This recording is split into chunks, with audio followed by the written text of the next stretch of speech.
নমস্কার, আমি শ্রীপিতা। আপনারা দেখছেন শ্রীপিতাস রেসিপি।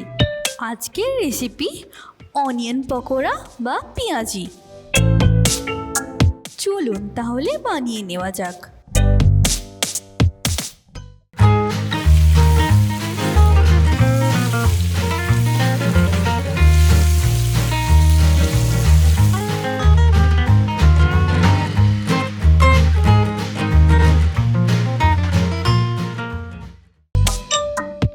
প্রথমে একটা পাত্রে আমি পেঁয়াজ নিয়ে নিয়েছি। আমার ভিডিওগুলি যদি আপনার ভালো লেগে থাকে তাহলে অবশ্যই লাইক করে দেবেন, শেয়ার করে দেবেন ও সাবস্ক্রাইব করে দেবেন।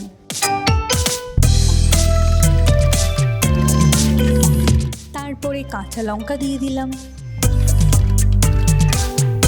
তারপর লবণ দিলাম,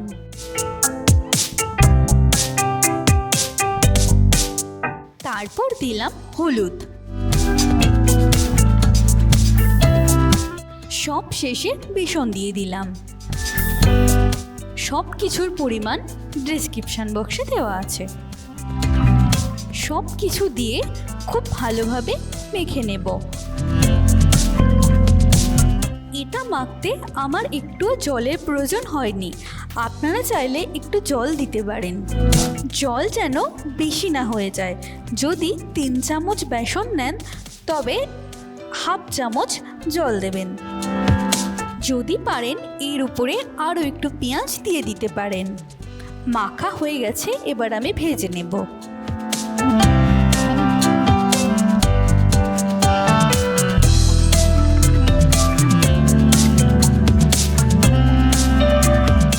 তেল গরম হয়ে গেছে, এবার আমি অনিয়ন পকোড়াগুলো ছেড়ে দিলাম।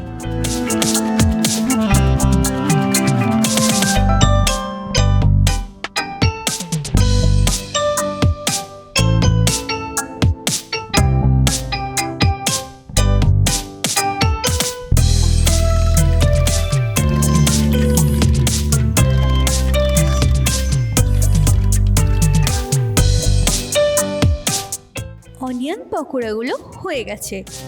আমার টোটাল টাইম লেগেছে 5 মিনিট।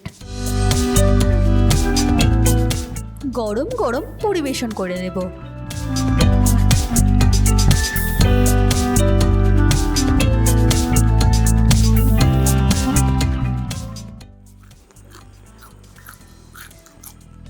বাড়িতে ট্রাই করে আমাকে কমেন্ট করে জানাবেন আপনার কেমন লাগলো। এই ভিডিওটি যদি আপনার ভালো লেগে থাকে অবশ্যই একটা লাইক করে দেবেন, শেয়ার করে দেবেন ও আমার চ্যানেলটিকে সাবস্ক্রাইব করে দেবেন। ভালো থাকবেন, দেখা হচ্ছে নেক্সট ভিডিওতে।